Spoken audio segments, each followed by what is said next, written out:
Chairman हैं labour department के, साबिक कोऑर्डिनेटर हैं स्पीकर पंजाब असम्बली के। हर कामयाब मर्द के पीछे एक औरत का हाथ होता है। इतनी छोटी सी उम्र में इतने बड़े ओहदों पर और इतने बड़े मगरमच्छों की मौजूदगी में कैसे? 2016 की बात है सर, मैं लाहौर में मुस्लिम लीग हाउस में परेज लाई साहब से पहली मुलाकात थी मेरी। तो सही। उन्होंने मुझे अपना जॉइंट सेक्रेटरी जो है कि पार्टी का मुस्लिम लीग काफ का सही। नोटिफिकेशन दिया।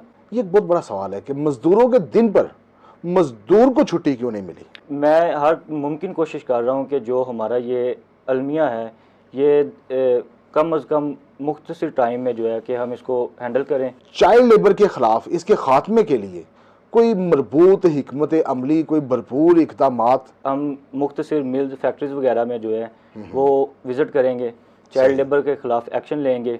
सही। जो होटल्स वगैरह पे चाइल्ड लेबर काम कर रही है, क्योंकि वो ज़्यादातर तो रजिस्टर्ड नहीं है, सही। मगर